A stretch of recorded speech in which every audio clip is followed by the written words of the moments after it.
So excited. Finished?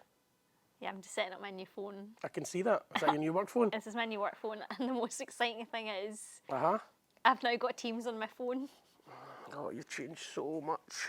It means I can message people at whatever time Can I see of the it? day. No, because it's more. No, I just want to see if it's premium good. than yours. I know that. Well, you didn't need a SIM. I've never I heard didn't of need that. a SIM because at the Access group we now have eSIMs activated, which Brian and Stephen didn't get. Can I just have a wee look at it? No, I don't trust you with it. This is my phone I'm going to now. throw it across. We're doing a podcast. Put that phone away. Okay then. Welcome to In the Club, everybody. Sorry about that interruption, but Rebecca's very excited because she's got a phone for the first time. Yeah, and do you know what I'm most excited about is the fact that I got a different SIM card from Stephen. I got a phone case included in mine, and he was so raging about it. So anything to one-up him. You know what it's like, guys. You've been on the podcast long enough. You know there's a bit of rivalry over here. Quite disappointing, actually, that I didn't get. We had to buy individual. Anyway, never mind. We still like working for Access, and we still like the phones we've been given. How are you? I'm good, thank you, Stephen. How are you? I am very good. It's been a crazy, crazy busy time here, as always, at class. Well, I've been on annual leave for a week, so I've come back. Well, that's why it was so busy, because you just left like the whole load, and I'm sitting here juggling the whole time, and it was just all me. I just felt like it was me holding this whole place up for a week. I'm sure it was. Brian, can you confirm or deny? Brian's nodding his head as if Stephen I has done think everything. he's nodding in confirmation. Yeah, absolutely. So well done, Stephen. That's a wee round of applause. Thank you very much. He finally did his job. Finally.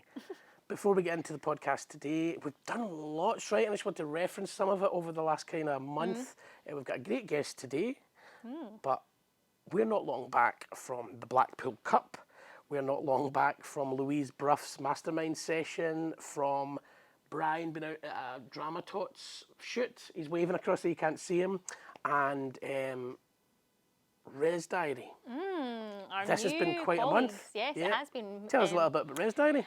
Well, I think it goes beyond even Res Diary, because what was the Class for Kids office since we were acquired by Access became an Access office, and more excitingly in the past month it's been announced that the Class for Kids office, formerly here, is now becoming an Access hub, and it's the first Scottish hub for Access in the UK. And with that, we have an acquired company that wasn't too far around the corner from us. Everybody will know this name, Res Diary. Everybody's used Res Diary. And if you don't know the name, get to know it, because it's likely what you're booking your restaurants on. Yeah, absolutely. And I'm sure we'll be sitting some of them down here in the future, because they're going to be our colleagues and share an office with us at this Access Glasgow hub. Yeah, and I mean, it goes even beyond Res Diary. As I say, more colleagues from across Access that are working in Scotland are going to get the chance to come into the office and see what it's like. I'm sure within the week people will be like, nope, those Class for Kids people are They're strange. crazy. They're crazy. But no, it's really exciting, obviously, to have the Access hub here. You never know, we might have watch parties where everybody around the Access group tunes into different things that are running across the group, and it might be a place for watch parties. So who knows what you'll see on our social channels in the future. That's quite a good idea. I know. Well, did you get that from your new phone? No, I didn't get it from my new phone. I read an email and I was like, why isn't the Glasgow office mentioned? Have you got TikTok on that phone yet? No, not yet. Give it like 3 minutes and then it'll be on it. Actually, in case you missed it, in our latest TikToks, I had the lowest screen time in the team. Guess who had the highest? Nicole, I got it right. Me? No, it was Nicole. How old was she? 5 hours. All right, okay.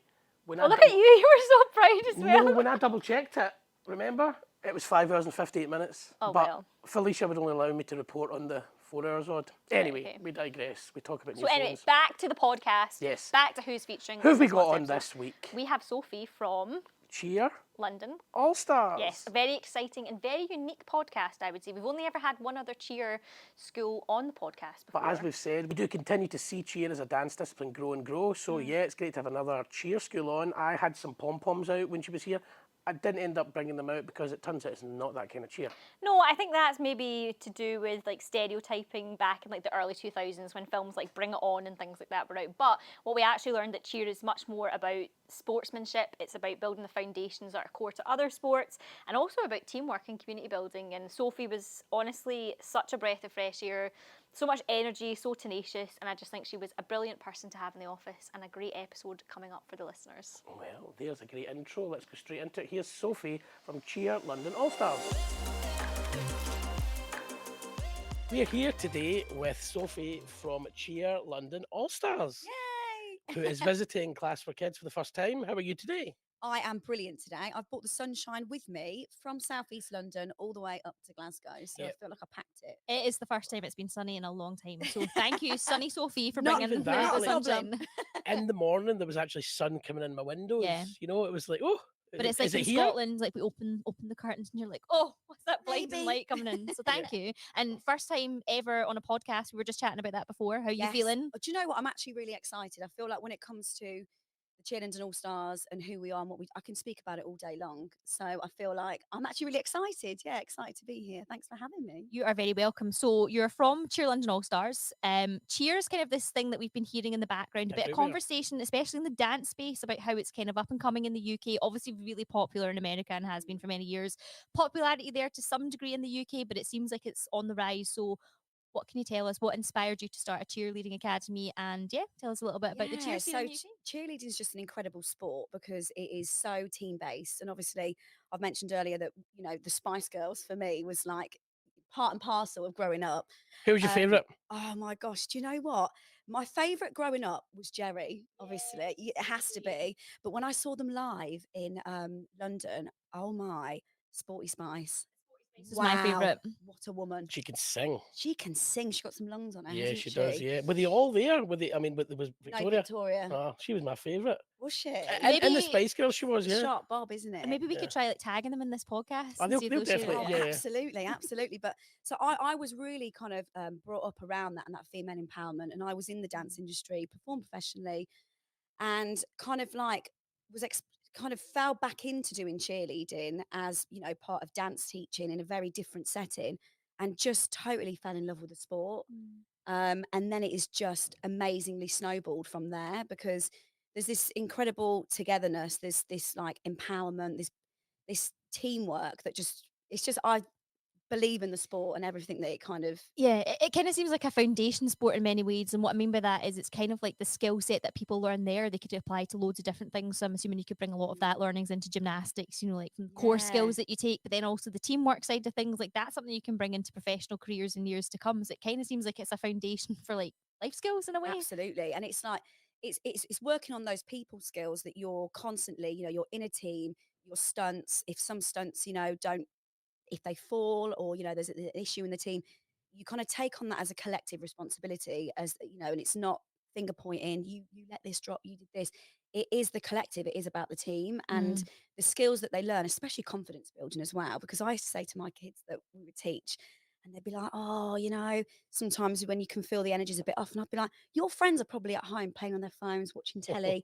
You're lifting another girl above your head. Do you know how incredible you are? I was like, this is just, yeah. So I think those skills that come through in the sport, it's much more than just the competing and the kind of, that team sport. There is so many skills that do run alongside cheer as a sport. And cheer itself, the camaraderie in that.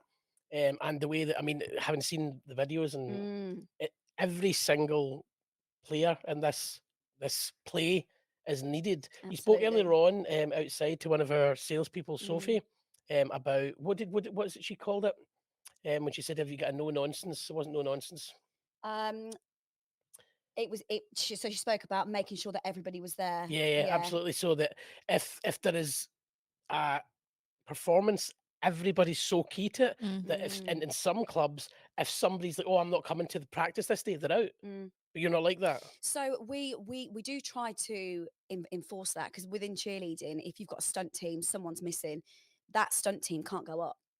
They can't do the stunts Zero that day. tolerance. Zero that's what- tolerance. Yeah, absolutely. So in the run up to competitions, absolutely, we're in red zone at the moment where we're like, everybody has to be there.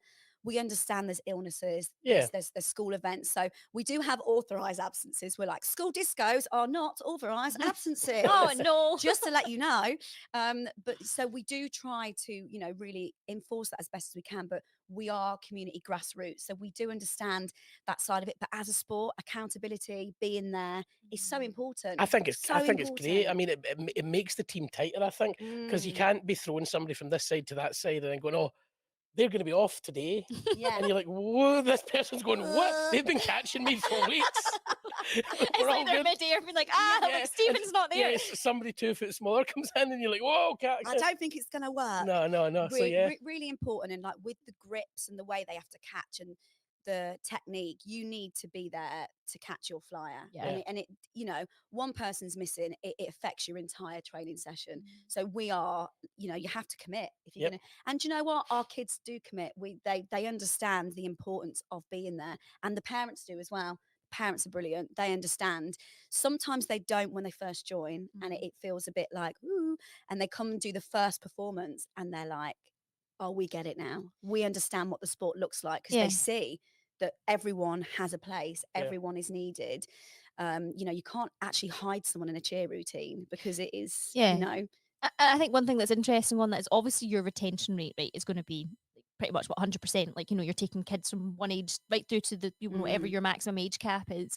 How do you go about retaining your students? So how do you keep them engaged with cheer? Because that's sometimes an issue we see when we talk to club owners. It's you know, I'm finding that actually their attention to like this sport or this thing, or actually just wanting to come to class, it's gone. It's gone. So Yeah. how do you retain students? What do you do? Yeah, I mean, we are, everything's been really organic with us, which, you know, we're really blessed to have. It's a really dynamic sport, and it's really quick moving. So our season runs from September to July. Okay. The way that we run our program is we work towards a performance in December, and then the summer we have a huge performance at the Catford Broadway Theatre in Lewisham, and we do like national competitions. So it's always fast moving. Every season they have new music, new routine, Yeah. new stunts. And because cheerleading is an incorporation of the stunts, the tumbling, the jumps, the dance, it's so fast moving. You can't physically get bored, Yeah. because it is like, it's so quick moving that you've got to be on your toes the whole time. So you think that keeps the kids engaged? Now, tell me this: does TikTok factor into what you're doing in terms of like what's trending in that space, like with dance routines or like audio, Do you like know that what? kind of stuff? I wish I knew, but I am the least social networky, TikToky person you're ever going to meet. Honestly, I'm a little dinosaur at times. So for us, I'm going to say no. Okay. My coaches might differ, but I don't know. No. Does the direction from that then come from the coaches? See if they're going to put something on. Is it you that's sitting kind of planning this big? No, do you know what?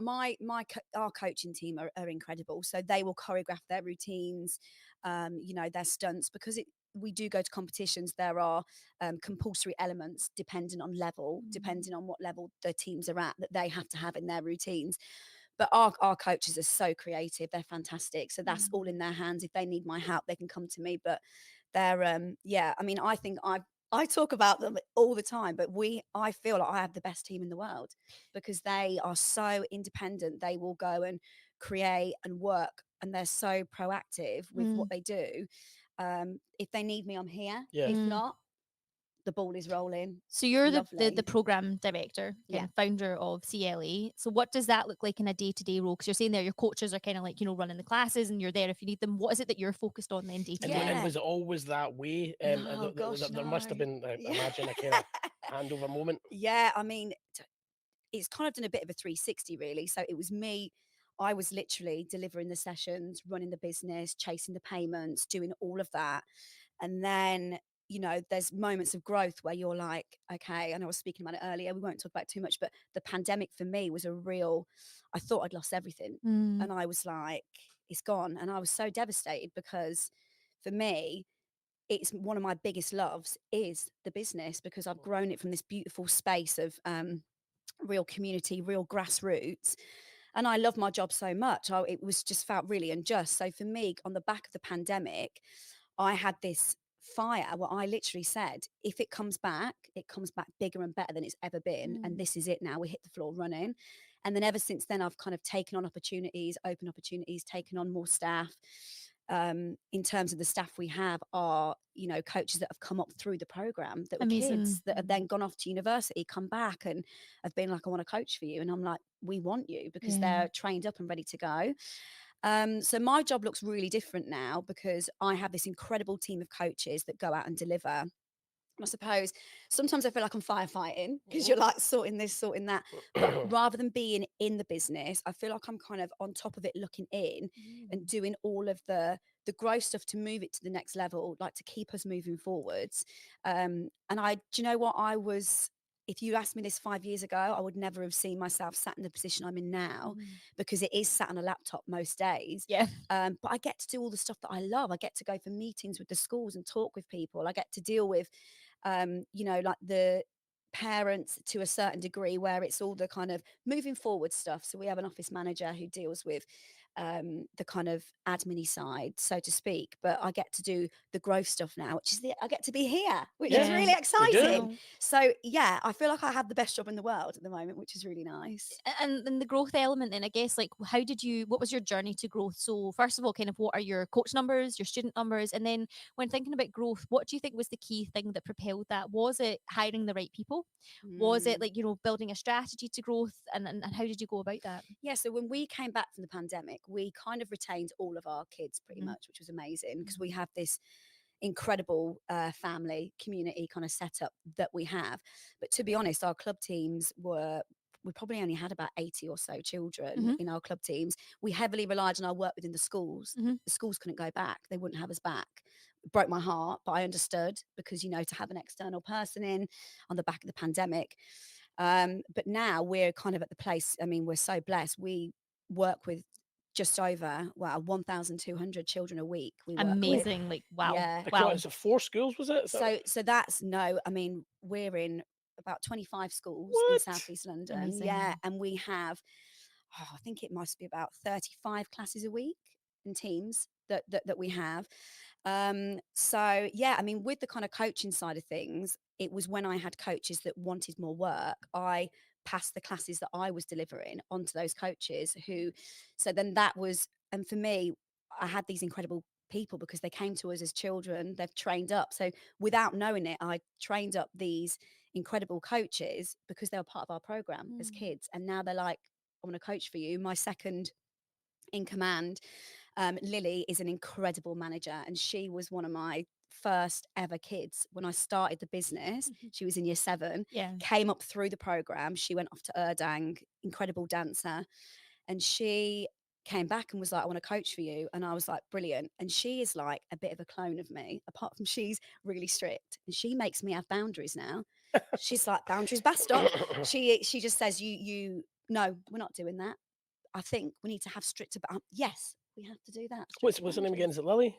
Lily. Lily, you spoke about her briefly before as Oh well, yeah, and that was the handover moment. And we've yes, heard this before when because you like to travel, you said, love to travel. Oh, but love there it. was the time that it was kind of okay. This is actually growing, and it's grown out of her hands when you had to hand the phone to Lily It was when she was going on holiday. Now we've heard it from John Leach, Mhm. exact same story. It Mhm. was like, oh, okay, and he's a football coach for those who've listened to their podcast. But it seems a common growth, not problem, but there is that moment. I think that was one of the biggest turning points in my business, was to know that it survives without me there, because you feel like you are the heartbeat. The minute you turn your head away, you turn your phone off, it's going to fall apart. Yeah. That is not actually the case, Nope. because when you've got this amazing team of people there and you give them the accountability. And I went to Vietnam and Cambodia, I did some traveling, and I was like, Lily, for the first time ever, I'm going to give you the work phone. And we had systems in place, when I came back. And I handed her the work phone. It was the strangest feeling ever.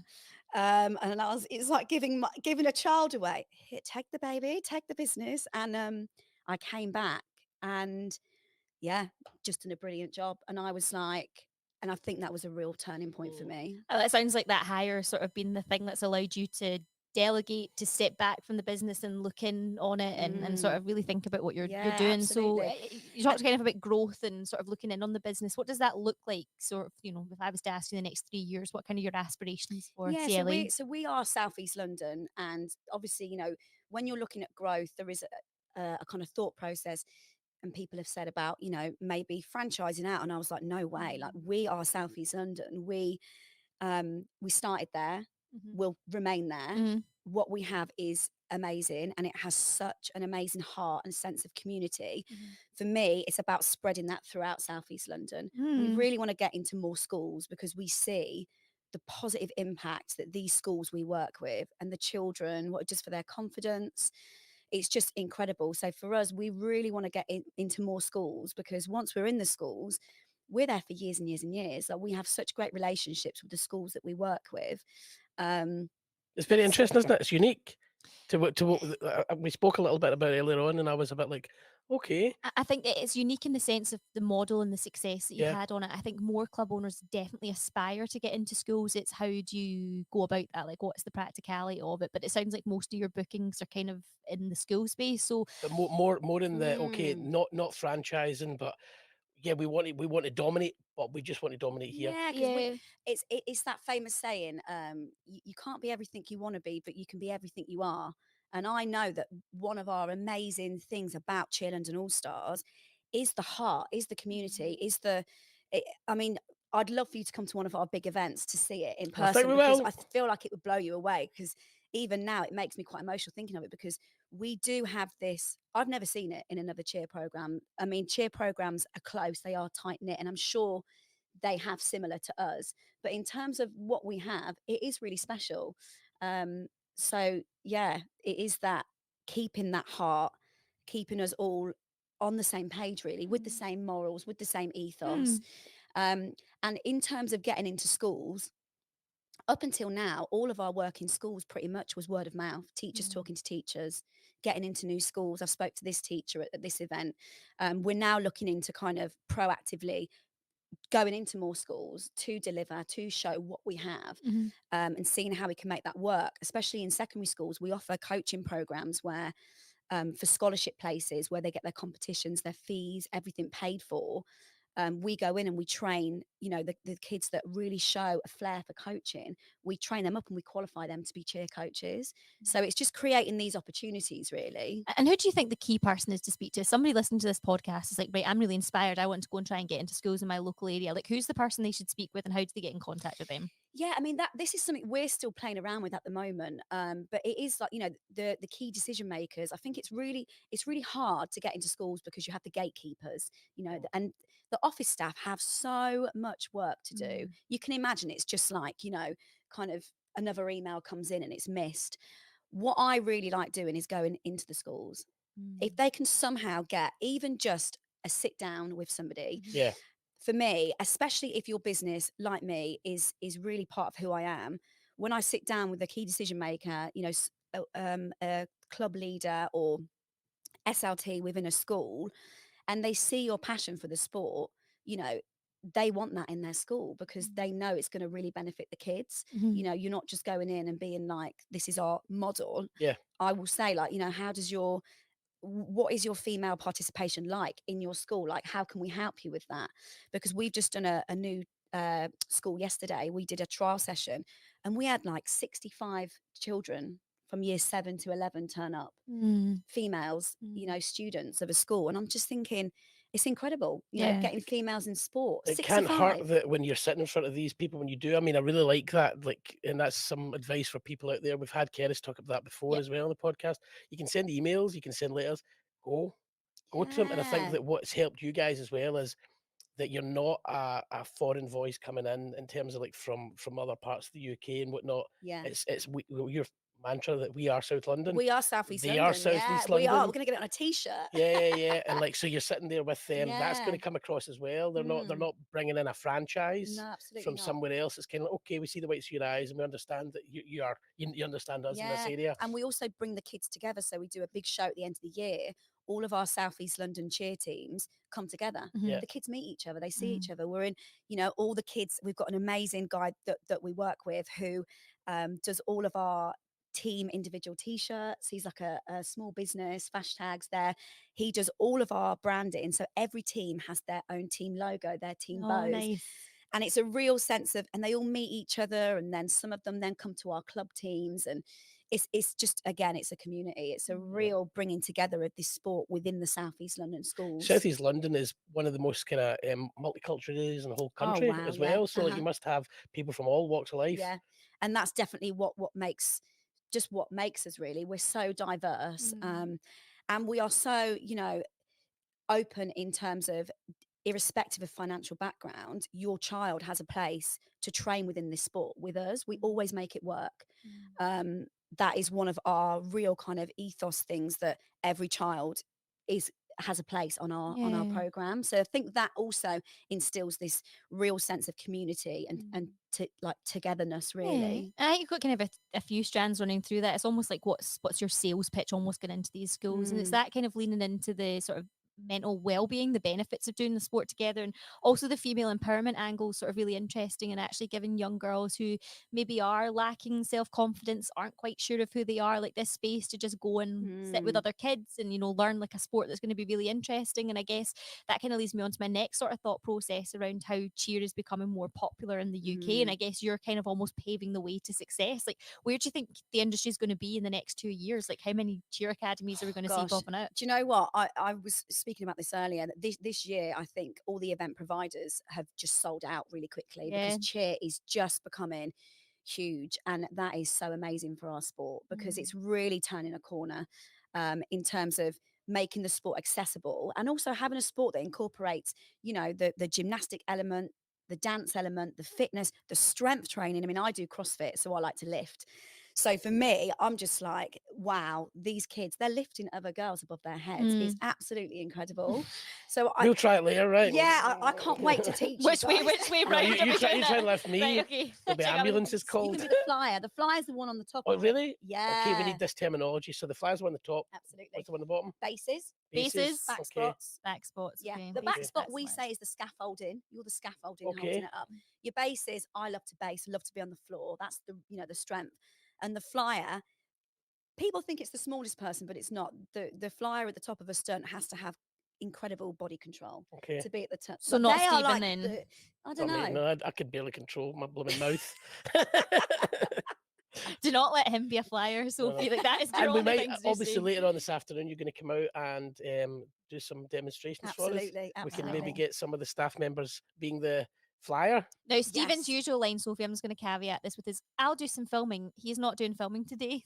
He's not allowed to do Brian's that. You've here. got to be in. Usually, Ah. last week when we had somebody in, I was able to kind of dip out of the task because I'll just take the Oh, no. camera, Oh, stand no. behind it. The No, camera no, wasn't no. even on. So we know that Cheer's kind of up and coming in the UK. It's been here for a little while. How do you, or what do you think you could potentially do in the future? Like, do you see yourself kind of coaching these academies as they sort of come to the UK? Because, you know, you've obviously got a lot of experience in the industry, and there's sort of, the more we see kids activity clubs, it's more like, I'm looking for a network. I'm looking for somebody to kind of guide me on business strategy, business growth. Is that something you can see yourself sort of diversifying into, or is your focus solely on, we are Hmm. Southeast London, we are, you know, Cheer Yeah, London I mean, I Allstars? don't know what that really looks like, if I'm honest, because at the moment, I just see us keeping what we are and Mhm. just growing it bigger. Mhm. I think I'm really enjoying that side of it at the moment, and that's kind of where we see things going. Yeah. Yeah, definitely. Because I think, you know, there's definitely that kind of space and place for you to almost, like, just from hearing what you're doing, like how successful you are, definitely spaces and places where, you know, if anybody sort of listening to the podcast is looking for that kind of advice. I was chatting to somebody the other day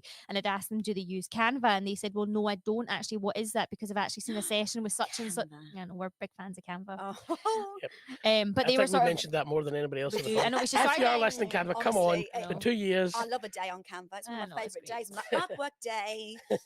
But sort of they were saying, actually, I don't use it, but I've joined this like group for you know, whatever sport they're working across, and I'm going to get a session on it. So, you know, it's just interesting to see, like, is there that in the cheer space, and if not, like, you know, how do people look to diversify Yeah, sort of their no, do you know offering? what? I don't think really. I mean, there are like groups online where it's the cheer coaches together, but yeah, I mean, really, it would be nice to have something like that, Yeah. you know, where you A can kind of come authority together. in the space, Yeah, somebody just to coordinate. I'm Mm. not dissimilar to Louise that we often talk about on this with the dance business lounge, but a kind of cheer business yeah. lounge. I Where, mean, we have like a governing body that's recently come through, which is still quite in its infancy. That's Okay. you know, what are they called? that is come through. Sport cheer. Okay. Sport cheer. Yeah. So that's like quite a recent thing, but I think also, especially within like the industry, it's good to have like-minded minded program directors that come together, because I'm aware that we don't really fall into the category alongside other cheer programs. We're very different because we are community, because we are grassroots. Mhm. I would love to have something where it was programs similar to us, Yeah, because absolutely. there are a lot elite programs in the UK who are incredible, amazing. They compete at worlds. We are not in that category, and I am really honest about that. Again, you can be, you know, not everything you want to be, but everything you are. And I'm like, stay in your lane. Yeah. There were times when It's your niche. absolutely, there were Yeah. times when we first formed, and we would lose kids to these programs. That's a massive pat on the back to us for making these athletes, you know, get to that part. And you kind of say to yourself, you either sit there and you go, oh, I wish we could be, like these huge programs that are going to worlds. But I'm like, but that's not who we are. Like, we are grassroots. If you want to be in the sport, you are welcome, and everyone has a place on our teams. We don't handpick the teams. And then once you really kind of sit in that and you really accept that, when and if children want to go off to bigger programs, sometimes they come back because they miss what we have. You kind of wave them off and you wish them well, because that's not who we are. Yeah. So it is kind of like staying in your lane Yeah. and just being really at home with that. No, I love that. I think it's When we spoke really special. before the podcast started, and you were talking about some of the competitions you might not come first and second or third, you're a bit down, but then you still just go on and G these kids up on the buses. You use the term Absolutely. be the best loser. Oh my gosh, do you know what? We always say if we're not last, it's some kind of a win for us, because, we don't train multiple times a week. They train once a week, and we do try and train them to the best of our Yeah. abilities, and they are good. But the cheer industry is just incredible in terms of the elite teams that are out there. We're not an elite team. We're grassroots. You're a fun we know team. that. Absolutely.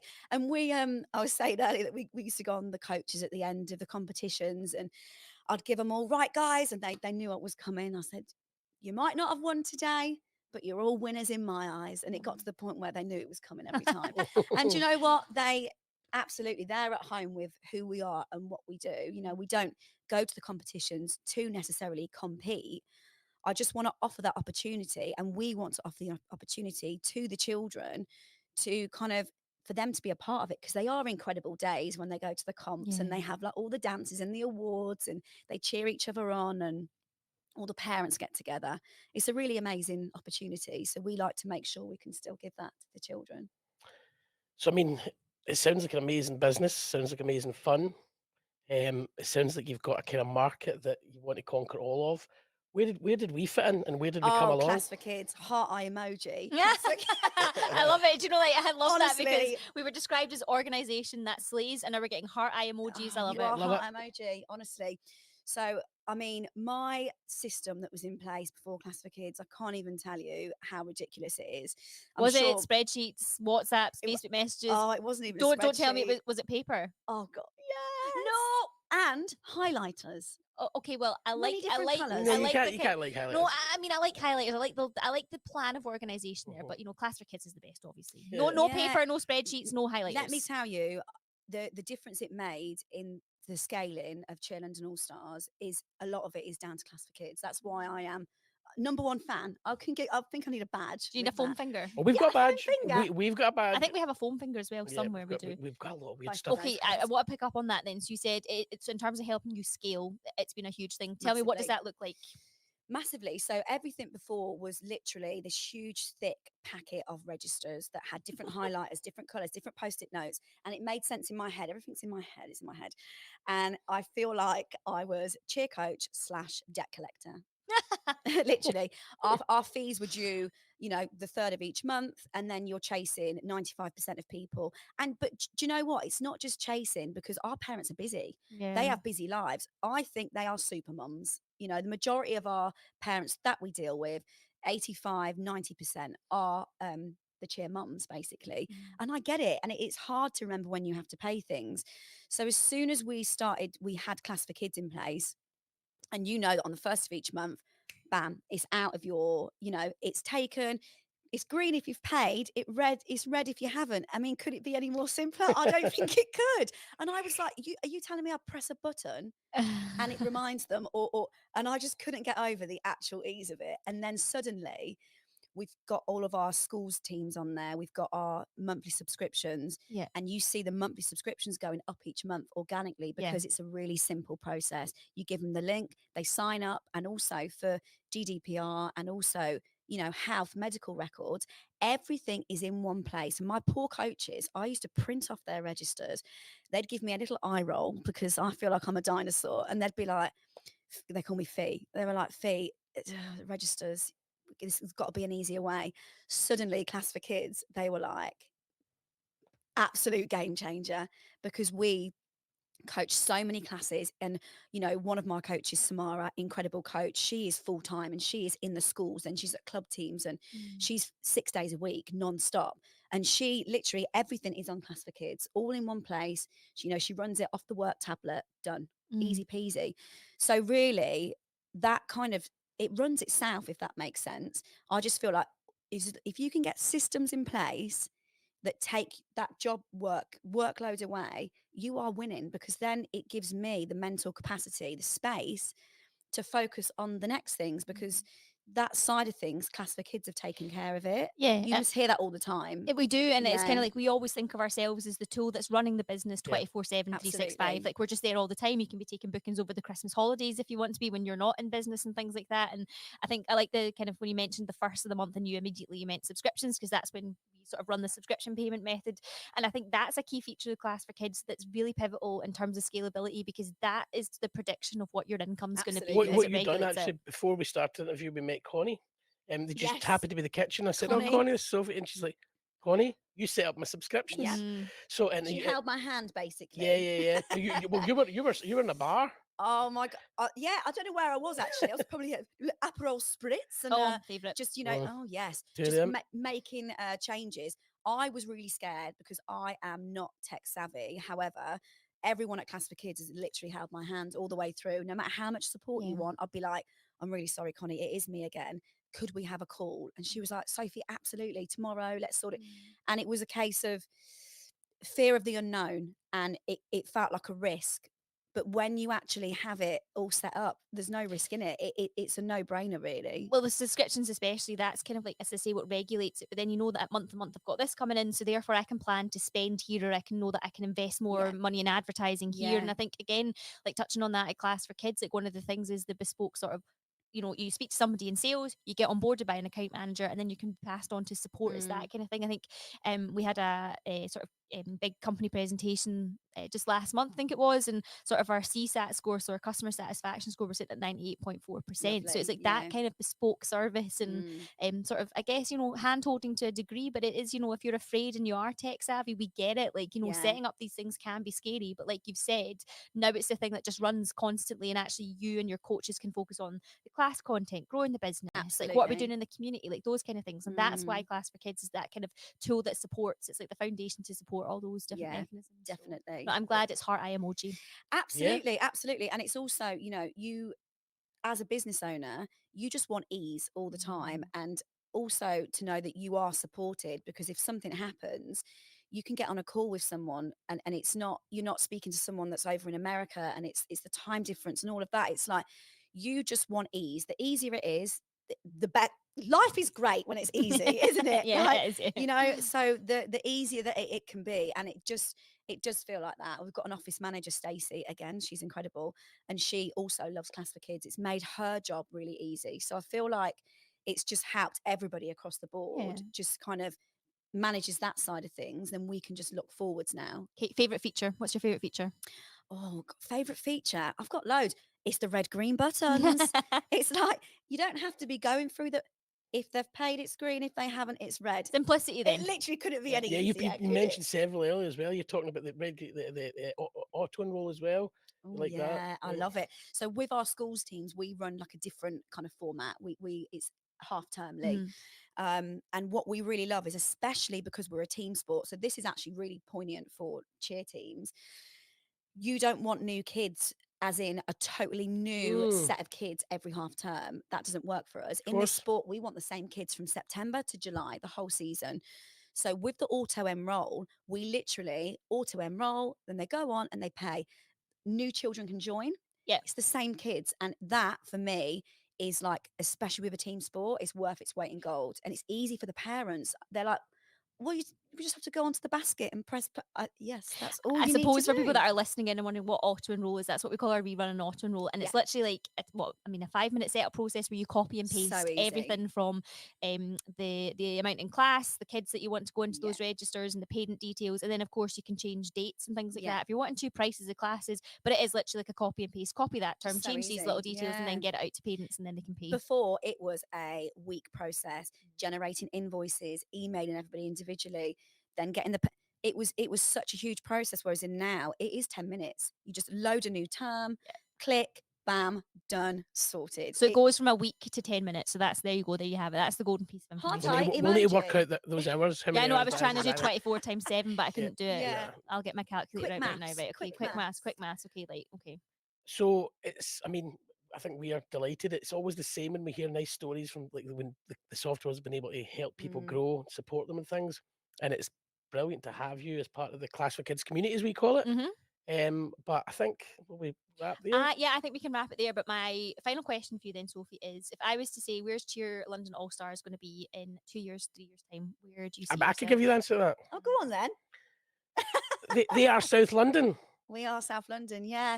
I think just exactly who we are, but just incorporating more children in the community and really sharing just our incredible sport. It does change lives. You know, I'm sure you hear that about lots of different team sports. But yeah, just literally we are South East London. That's exactly it. That's where we're Well, I going to think be. it's safe to say we're looking forward to tracking your journey and seeing where you And are. visiting, definitely. And I yeah, think Please we- come and visit. Yeah. We would love to have you. Please do. I Well, think thank that you would so be- much for coming on the podcast, and I hope you've enjoyed your experience podcasting for the first time. It's been great to have you. Thank you. And you've been very much. good, so well done. Well, thank you very much. Okay, thank you. Thank you. Thank you. No, thank you. What a fantastic character. Sophie, honestly, is just amazing. Yeah, as I said in the intro, she's tenacious. It's got loads of ideas, in fact, around what Cheer is about. And Really, really positive energy. one of the interesting things is that when we were chatting to her in the podcast and even out with the podcast was, what does expansion look like for her? And, you know, she's got such a successful business model. I would assume, let's expand into different areas of London. Let's maybe franchise this business. Let's grow it. But no, she is happy where she is.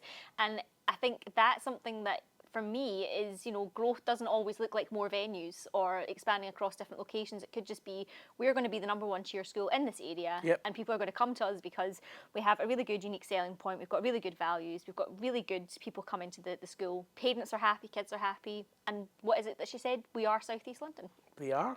And they're also crazy. They got us, well, so Sophie got us involved in some hijinks when we done our Friday at 4. Yes. So when customers come into the office, You know this, guys. if you might know this, if you've listened or watched to our podcast, you've been on our social channels, the customers like to get us involved in their activities. And well, Sophie didn't hold back. We were doing quite advanced cheer moves. You think? I think we had 5 minutes training from Sophie. Pretty sure we could take on any cheer squad in the world now. Yeah, Sophie, if you're listening or watching your podcast back, you better watch out because we'll be competing. Yeah, we're going to start Cheer Glasgow Allstars. And we're coming for you. No, Sophie had us doing some really nice things. She made us build like a pyramid out of people. Yeah, so there was like a dance and it was like, Oh, yeah. remember that one? Yeah. So she had us doing that, and I just remember you and I were like the person supporting actually Lindsay, our head of sales, at that point in time. Well, and I just rather didn't know Lindsay how at it the was gonna top than go. me, nobody would really, Yeah, I wouldn't have. and I think we were really good. And then what we did on the Monday, for when the people who weren't in at Friday at 4 on the Friday, we actually did the whole class for kids, That's and right. it really looked cultish. Do you remember it fully? I'm not going to do it on camera right now. Okay. We'll do a separate video that we can put on socials later. Okay then. A few Okay. weeks have passed since then, and I don't know how confident I am in my cheerability just off the cuff. Well, Are you confident? No. Is it class for kids? I can't remember now. Oh, that's terrible. It is. We're Sorry, making- Sophie. Sorry, Sophie. We're You may really come back bad up. students. We only did one 5-minute session. You need to come back up. Or in fact, We need we to could go down. Brian, what do you think about that? Yeah, he's nodding. Thumbs Brian up. is nodding, and he has got pom-poms out. We need to explain to him that that's not quite the thing, but we'll get there with it. A great podcast. A great podcast, all in. Absolutely. Sophie was a great guest, and really happy to have her on the podcast here in the club. Indeed. And let's end this in our standard usual way that's become world famous over the years. Absolutely world famous. Right. Okay. 3, 2. 1. Bye.